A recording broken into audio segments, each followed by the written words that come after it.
Over the last 30 days, I've been trying to master the French defense on my second account. My goal is to learn a new opening every month and show you guys the results once I've finished. Last time I did this, I tested an entire E4 repertoire in 30 days, and I eventually got to 2,200 ELO. But this time, I wanted to try and dive deeper into a specific opening to actually give myself the time to master it. In today's video, we'll be going through all of the lines in my French defense repertoire. I'll show you guys all my win percentages depending on what my opponents play, and I'll show you guys some key games during the 30-day period as well. We started the month on 2,214 ELO, and by the end of the video, you guys will see just how much ELO I gain. But before we do that, how did I actually learn my repertoire to begin with? Well, usually I'll just make my own opening repertoire from scratch, but considering I don't really feel like creating a new opening repertoire every 30 days, I decided to use one of the repertoires on ChessMind, who is the sponsor of today's video. Most courses obsess over memorizing hundreds of opening lines, but ChessMind is built around something different, understanding positions and not just remembering moves. The goal isn't just to know theory, it's to know what to do when theory runs out. That's why the courses on ChessMind only take around an hour to complete, because the priority isn't on memorization, it's positional understanding. For just $7 per month, you can unlock over 50 courses on ChessMind, plus access to their AI coach, personalized puzzles, and training videos hosted by Chilean Grandmaster Maurizio Flores. And with the link in the description, you guys can get 20% off your purchase too.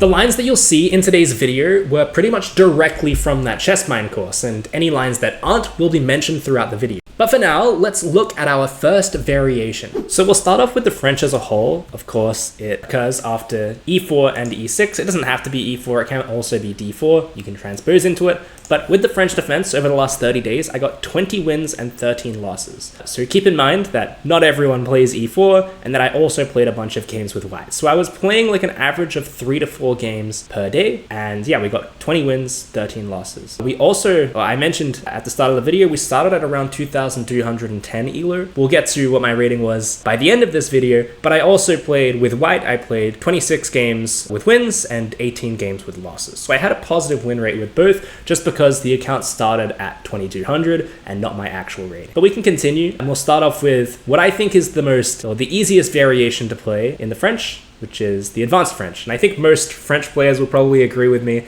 This is kind of the most fun one to play. It's the easiest to exploit, and the game plans are pretty simple too. And I think especially because I'm a Caro-Kann player, and by the way, in the French defense advanced variation specifically, I had 5 wins and 0 losses. So this was, my thoughts that this is a very easy opening to play against was backed up by my performances over the last 30 days. So we played c5, and if you are a Caro-Kann player, you will immediately notice the similarities. c3, this just looks like a Botvinnik Cars. It looks like a Botvinnik Cars defense, except your light squared bishop is on the inside of the pawn chain. So this is a very familiar structure and game plan to go for. So knight c6, knight f3. Usually in the Botvinnik Cars, this is when you would play something like bishop g4, but you can't in this variation, of course, because you're boxed in. So instead you play queen b6, which usually in the Caro-Kann would be a bad move, but it's the way to go in the French. And the next move is played in 41% of games on Lichess. We'll also quickly look at the Milner-Barry Gambit, which I had 1 win, 0 losses. The good thing about the Milner-Barry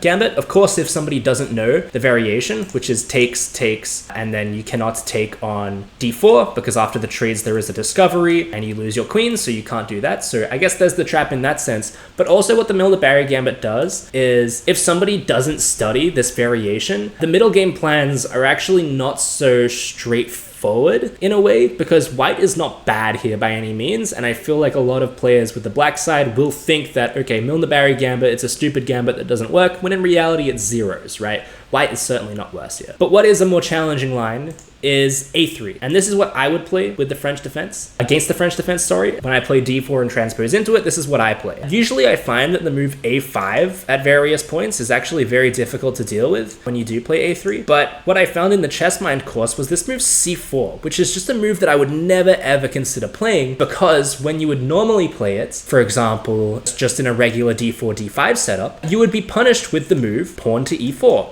And white would attempt to break down your center, and therefore leave this pawn looking a little bit weird, right? That would be the punishment for playing c4, but in this case, in advanced variations, the center is locked, so you can get away with playing moves like c4. c4 obviously stops the bishop coming out to the d3 square, but it also just leaves a little bit of a bastion in the position on b3, which can be very useful later. So in this line, and it's not the only line, bishop e2 is not the only way to play. You can play bishop e2, you can play knight bd2, you can play g3 if you want, but we'll assume bishop e2 is played. And I like going for this idea of knight a5. The idea is if they just castle, which is not a terrible move, we're going to jump in with our knights, forcing the move rook a2, which isn't a bad move to play, but it's just an impractical move to play. Like, it's just a long-term problem in your position that you're going to have to solve. So that's kind of the idea, going to b3. Usually people will stop it with knight bd2. And here you can just kind of play bishop d7 and tell white, okay, I've got a plan. What's your long-term plan? Because we've got all of this pressure and space and control over the queen side of the board, you've got to play on the king side, right? And it's not so straightforward for white to actually come up with a decent game plan. Sure, it's easy to find a lot of easy moves like castling, maybe queen c2 later, maybe rook b1. It's easy to find those moves, but it's actually not so clear what the long-term follow-up should be from white. Whereas black's is pretty clear in my opinion. So let's go castles. And knight e7. You can also castle long in these kind of positions. The engine is saying you can castle long even now. I tend to think that it's probably better to wait and leave it as kind of an ambiguous thing. Okay, are we going to castle short or long? I think that's a good weapon to have. So I don't like castling straight away. I like playing knight e7 with the idea of, you know, maybe we'll play knight c6. We can also play knight c8. After watching Caruana in the candidates, I've not been so opposed of bringing my knight back to the first rank. I think he played a knight d1 with the white side against Wei Yi. So I love those kind of moves now. But in this line of theory, rook b1 is played, queen c7 dropping out of the way, and a lot of people will make this mistake. 17% of players on Lichess will make this mistake of b4, which you can en passant. After the knight takes, you can pin it to the queen with your bishop, and after something like knight d2, you can take it with your queen. I've got some example games to go along with this, which kind of just show that this is exactly what happens. This is a game against a 2100. We can quickly skip through it because we've seen a lot of the theory. With queen b6, a3, c4, and I even go for knight a5. Actually, this is the correct move order, sorry. Knight a5, knight bd2, bishop d7. You can bring the knights, and then they play b4. So this was a little bit earlier. They don't have to play b4 immediately. Usually they'll play rook b1 first, but in this case, it also doesn't work. Rook b1, you can just play bishop a4. I played queen c7 here. It was unnecessary, but you can still pin the knights with the bishop, and you get to pretty much the exact same spot where, in this case, I decided that I wanted to go up the exchange, and then I won the game from here. This was a very similar game as well, so we have the advanced variation again. We'll skip through until something different happens.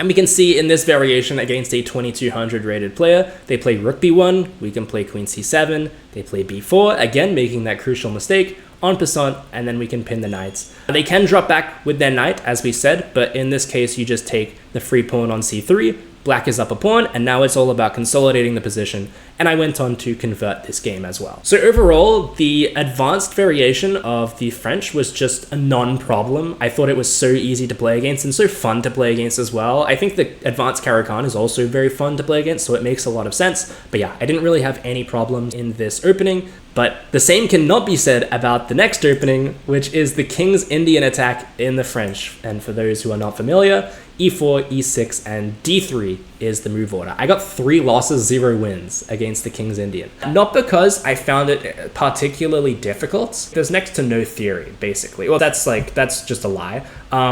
There are just so many different ways that white can play and still be okay that it's almost not worth memorizing lines. You should just understand what your position is kind of demanding. That's the long version of it. So we'll go through what might happen in the King's Indian French, and then we'll look at some examples as well. So d5, I play knight f6, knight g, f3, bishop e7, g3, and castles. And it kind of is just a very locked game where white probably wants you to play d4, so it has something to undermine. It's just one of those where, because of white's very passive setup, and because they moved first, there's not really anything to punish in the King's Indian attack, and finding a game plan is not so straightforward. Oftentimes you have to improvise with the game plan that you're going to go for because of one slight deviation that white made, which is kind of what I struggled with in this game. If I was to play e4 and I was playing against the French in classical, I would definitely play the King's Indian attack French. It looks so good. I asked a lot of my over the board friends what they play against the King's Indian attack, and I got really mixed results of people like also just not being entirely sure. I'll show you some games. So this is probably one of my first games against the King's Indian attack French. So we have this one where they actually chop off the center, which doesn't always happen. So you can see, again, this is like a different variation than before where we had g3. And I think the problem in this game was I just didn't really have anything. I think we can even skip to the end where you can see this is like a negative 0.4 position, but because this position is so much different to the next one we're going to get, it's so difficult for me to study this opening when the outcome can just be so different. So we can like skip to here. I'm even better here. I'm negative 1.6. So I just did get to an advantageous endgame. I ended up losing this endgame. We can skip over that. But I think I wanted to put that game in just to highlight how different these King's Indian attack games can be and how studying or memorizing lines just isn't good enough. Because we get to this position with d3, knight d2, it's all very similar, and now they've got g3 and they're going to play it a completely different way. So I think that's why it was very difficult for me to kind of study the King's Indian attack. Not only does it not come up all the time, but white can play it in such a multitude of ways that it is very difficult to memorize anything, and you're just much better off kind of just playing it as often as possible and getting comfortable with the ideas in it. That's what I will say. And even though, you know, I only played 3 games against this, so maybe had I played another 3 games, I might have won all 3 games. Like the data pool is not very big, but you know, I thought that I did okay. And even in this game as well, I think I got to a slightly advantageous position. Maybe I'm wrong, but yeah, again, like this is like a fine position, and then we get a couple moves into the future. I actually blundered mate and 1 in this position in this game. I let them sacrifice, and then I wasn't sure what the defense was here. It's knight c takes e5, and even, you know, this is I feel like this is not a terrible position to not find the win in or not find the draw in. I don't know if this is actually winning or if the engine is just trolling me saying -1, but I had the genius idea of playing rook h8 and blundering queen takes f7 checkmate. I think this is epaulette's mate, right? Where it's you're boxed in by your own pieces. But you can see the openings are just so different every time that my memorization of the openings just wasn't good enough. And because I had not been playing these variations for long enough, my understanding of the opening wasn't as good as it needed to be to kind of continuously or consistently beat these players. And we can see another game here where I think I played a little bit better in. We've got knight d2 again in the King's Indian attack French and g3. So this is a lot more similar than last time. This was my last game against the King's Indian attack French, and I actually saw that the engine really likes this move b5. So we play knight c6, rook e1, and then I played b5. Engine loves it. It thinks it's the top engine move. It just thinks that expanding on the queen side is just going to be really, really effective because it forces white's hand a little bit. They either have a massive space disadvantage on the queen side, or they like snap off the center with e takes d5 in this position or something. So I ended up, you know, playing like this and going a5, and I actually did have a win in this position as well, which is just a shame that I didn't see it. I dropped my bishop back, play f6, which is not the best move. And then in this position, I missed a very easy win where I could have traded off everything in the center and then played bishop f6. So had I played, sorry for the lag as well. I'm on my laptop right now recording, but I could have played this, and bishop f6, skewering the queen and the pawn. So, you know, I don't think I'm playing particularly bad in these games. Like, I don't think it's my theoretical knowledge of these openings or has made the King's Indian attack kind of a weird opening to play against. I think it's just the lack of familiarity in these middle games is just what's making me lose more often than not. I would love to hear what you guys play against the King's Indian attack though, because it is a really weird opening that you can't punish it because you're the black side. You know, you can try and punish the King's Indian defense and say, okay, I have a plus, you know, almost a +1 advantage here, but the same just doesn't apply for playing against any King's Indian attack structure because you are the black side. But yeah, it was a super interesting opening. I think it'll be a lot more fun to play in classical chess. I haven't played the French in any classical games yet, but I feel like it's kind of game or the kind of positions that you need a little bit more time to think about. I'll definitely want to try it out in an over-the-board game sometime soon. And the next opening that we have is the exchange French, which I think a lot of people probably don't like exchange variations. They kind of see it as quite boring. By the way, exchange French is e4, e6, d4, d5, e takes d5, and e takes d5. It's pretty much exactly the same as the exchange Caro-Kann, except the pawns are on, the exchanged pawns are on different squares, where in the exchange Caro-Kann, you'll get a Carlsbad structure, and you just get symmetrical pawns in the exchange French. I had 5 wins and 3 losses in the exchange French, and I really do enjoy playing symmetrical structures as long as you've got central control. The central control is really important. If you don't have this, it feels like you're often just playing to kind of equalize instead of actually playing for anything solid. And took this line straight from the ChessMind course with knight f3, bishop d6, bishop d3, and knight e7, which is actually super similar to what you would play in the Salvio counter gambit. The reason that you would play it in the Salvio counter gambit is because white is already castled, and if you play knight f3, you get a check here. You can't play bishop e6 because of knight g5. So I'm familiar with these ideas of going knight e7 and supporting bishop f5 this way. So after a move like castles, bishop g5, you actually maybe want to play f6 here. You can also play h6, but I like the move f6. It's kind of just a weird addition to the pawn structure. So f6, pushing the bishop back. You can even go g5 here if you really want to. Actually, g5 only works if h3 is on the board, which we do have an example of that I will show you guys. Bishop f5 here, takes, and then once the bishop drops back, you can play c6, you can take the bishop. There's a whole multitude of ways that you can play it. And I really like the addition of this square being controlled by the f6 pawn with tempo. I thought that was a really interesting inclusion that kind of makes this a little bit different than just a standard d4, d5 setup. But I had a good win rate against this, 5 wins, 3 losses. Here is a good example game where we can kind of skip forward, where this is the inclusion of h3. My opponent played h3 to try and stop bishop g5, but we don't really care about it. Knight e7 is the idea, and castles, and they play this move, bishop g5, and we play h6 or f6. The engine wants you to go back to the home square, but my opponents went back to h5, and here you can even play something like g5, because returning to the g3 square for white allows you to take and get this undesirable structure. So you can see bishop f5, queen d7, my opponent went back, and now takes. Taking away from the center like this and having doubled pawns away from the center is just typically not what you want. So this was a pretty nice position. I kind of just continued to bring pieces to the party, bringing my knight to c6. They played c3, bringing my rook to e8, and just not letting them trade on their terms. So you can see they're even weakening their dark squares here, which ended up being a big problem in their position. I played bishop e4. This is kind of getting out of the spirit of the opening, but I thought that this line was too good to not show in a video. But yeah, they made the mistake of playing knight d2, so I can take and hop in my knight with tempo, and my knight is going to land on e2 uncontestedly because white's activity is just poor. So they play queen b5, allowing this check, and no matter where you go, it's going to be bad news. If you go to h1, I've got this fork and I win the exchange, and if you go to any of the dark squares which you weakened before, I'm going to bring my queen into d6.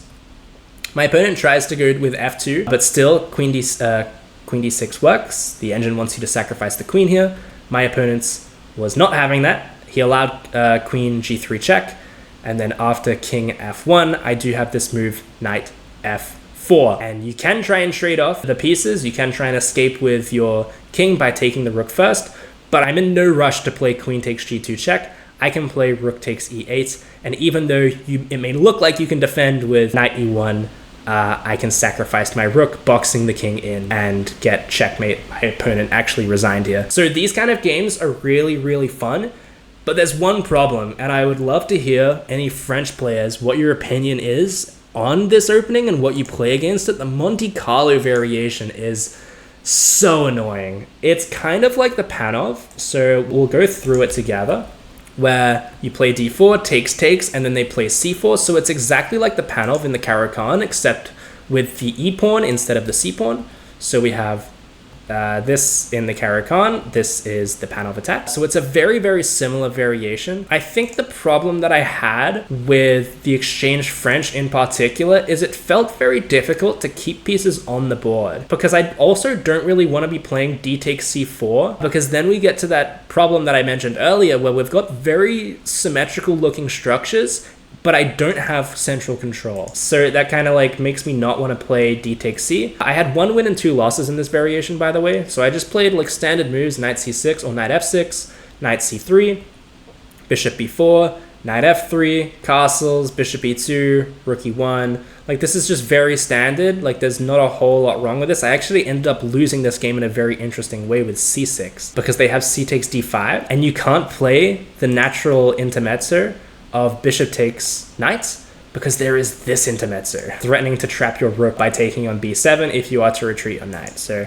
I ended up losing the game in that way. But yeah, I just didn't really see a way to stop all of these trades in this position. Like, do you play h6 really early on to stop a bishop from landing on g5, like this central tension? It just feels like an opening that black never really plays for any sort of real advantage in, or has any kind of options at least.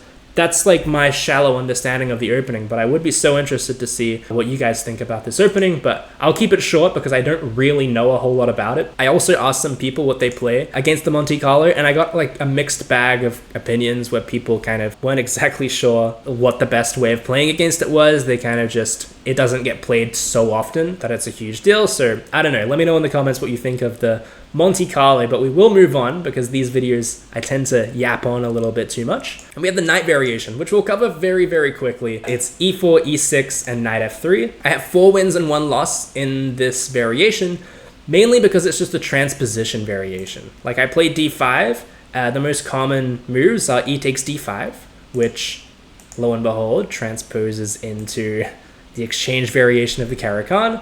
Or they can play e5, and you can guess what this might largely transpose into. Transposes basically into the advanced French. So I didn't think there was a massive need to cover this in too much detail, considering we've gone through a bunch of the key attributes. I'm not sure if there's many unique ways of playing this. We will get into the wing gambit later, which is an extension of this. But yeah, as far as this opening goes, there's not much to say about it that we haven't said already. We will briefly look at the Steiner, which I don't think I actually got to play a game in, but there are some interesting comparisons to draw again. The Steiner occurs after e4, e6, c4, and d5. And if you're a Caro-Kann player, you might be thinking, hang on, that looks very familiar. It's like exactly the same as the accelerated Panov, again, just with the e6 pawn instead of the c6 pawn. So it's kind of the exact same ideas, which is why I probably won't go over it too much, combined with the fact that I just didn't play it in 30 days of playing the French. Nobody played the Steiner. Kind of just accept all the trades in the center, play knight f6, and it's a very, very similar game to as if you were playing the accelerated Panov in the Caro-Kann. That's at least my understanding of it. Maybe there's some huge differences that I'm not seeing, but as far as I could tell, it seems like a very simple opening to grasp if you already play the Caro-Kann. So we will move on to possibly the most important chapter in this video, because I'm really curious if I am to continue playing the French defense, all of the other problem areas like the King's Indian attack, I can deal with that, right? The Monte Carlo, I can deal with that. The Paulsen, I have no idea because I'm kind of overwhelmed a little bit with the options that I have. If you guys looked at my video on why I stopped playing the Caro-Kann, I stopped playing the Caro-Kann because of this variation. It doesn't really have a name. It's just kind of the knight c3 variation of the Caro-Kann. Like, it leads into the Tartakower and the Bronstein-Larsen and the Alien Gambit, of course. But this is the reason that I stopped playing it, because there's not really a great way of keeping central control, which I've mentioned a couple times in this video. I don't mind symmetry, but I want my central control to go along with my symmetry. And in the Caro-Kann, you don't really have it. You don't have this symmetry. You can play like the Gurgenidze system, I don't know if I'm pronouncing that right, which is interesting, but I didn't think it was a big enough solve. And the Paulsen in the French is very similar, where you play d5 and then knight c3. And you kind of run into these same problems where the engine is kind of wanting you to take in the center. At least I had 2 wins, 5 losses in this variation, by the way, where I was playing. And the reason that I asked for your opinion is because there's so many different ways that you can play this. Like, there are just so many different, you can play d takes e, you can play knight f6, bishop b4, c5, knight c6. Like, there's a whole, you can probably play, yeah, I said c5, sorry already. But there's a whole bunch of ways that you can play. And then within those moves that I just mentioned, there's also sublines that you can play in them as well. So my main problem is that I don't like taking in the center ever, because the main reason that I don't like playing these kind of variations is mainly because I don't like giving up my central control. I don't like playing with this c6 structure. I know in a lot of lines you might end up playing c5, but that doesn't feel like a solve either. Usually when you play c5 with the combination of using central control, it's because you're trying to open up the game and equalize the position. At least that's how it goes in the Caro-Kann usually. So I kind of want a variation that doesn't have to do that, but the line that I was playing is knight f6, bishop g5, and then you kind of have to take. This is called the classical variation, where you take. This is the burn variation, bishop e2, and just white has so many opportunities to trade just everything here. Queen takes, knight f3, and I know that c5 in this position is a little bit different because there's the pin on the b2 pawn, so I know it's a little bit different, but that just doesn't seem like enough pieces to really have any fun in this variation, which was kind of the reason that I disliked it so much. I think by the time that I realized that I wasn't enjoying this variation, I was already like 20 days into learning the French, and I was like, maybe it's just better if I make the video first and ask for your guys' opinion on what I should play instead of like doing a whole bunch of research myself. But yeah, this was just an opening that I wouldn't say I struggled in, but I struggled to find much joy in it. It was the problem. Like, there was too many pieces being traded off. I didn't get my center. It's just kind of not the way I like to play chess, and I wasn't really sure what other options I had. So yeah, let me know in the comments below what you think of the Paulsen variation, what you guys play against it to kind of avoid that, if there is a way to avoid it. I understand sometimes in openings, especially with the black side, you kind of just deal with it, right? You got to deal with a couple of things, but maybe because there's so many different lines, there's an interesting one that you guys are aware of. I will look at the Wing Gambit last because I thought it was so funny. I didn't actually study the Wing Gambit when I started playing the French because I was like, nobody's really going to play this, right? It comes up in this knight f3 variation that we looked at before. With d5, they push in the center, you play c5, and they gambit this way with b4. I play c takes b4, and then they can play, they don't have to play a3, usually they will play a3, and then I take. I've got an example game of something in the Wing Gambit that I will show you guys, so we'll get to that really quickly. This is against a 2200 rated player, and I played b takes a3, and then they played d4. And I got the impression that this person didn't know what they were doing exactly. I didn't know what I was doing either, so I played a2 because I know sometimes in the banker you play a7 if they don't take your pawn immediately because you want to like get their rook onto a weird square, and it's not really wasting a move because they have to take back anyway. Like it's just an annoying move. So they played rook takes a2. I played knight c6, and I don't know, I just felt like in this game, because the center is so closed, what is the danger here for black? Like, they're gonna have to play some seriously accurate chess for me to ever, like, there's no weaknesses in my position, I thought. Maybe you could argue, okay, the queen side is a little bit weak because you've got the open file? Maybe? I don't really even know. You don't even have this idea of taking with a3 and forcing me to forfeit castling rights, so I didn't really understand it. My opponent played bishop d3, so I don't think they really understood it either. I played knight ge7, so obviously I am in the same boat as my opponent.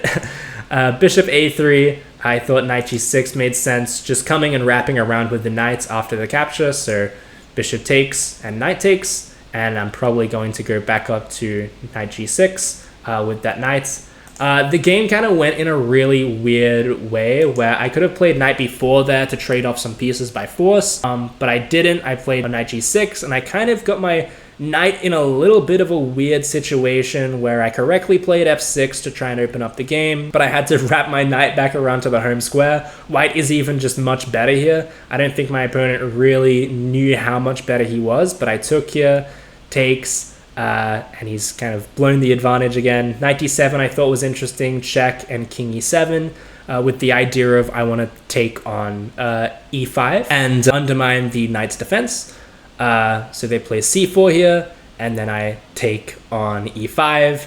They take my knights, I take here, takes, and they play rook a7, allowing queen b6 with a huge advantage because the king has just not castled. And even though my king is in the center, it's actually relatively safe.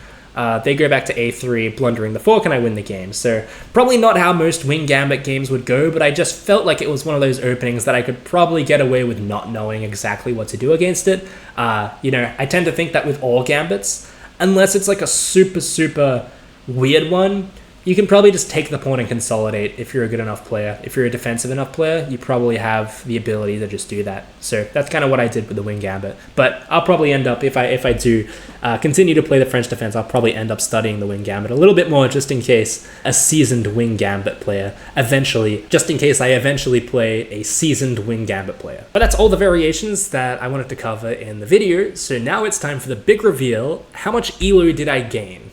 Now, my editor will blur all of these advertisements from chess.com because they got to pay to be in my video, but we got to 2300. So we started at 2212 ELO and we got to 2300, which is 88 ELO, I think, that I gained.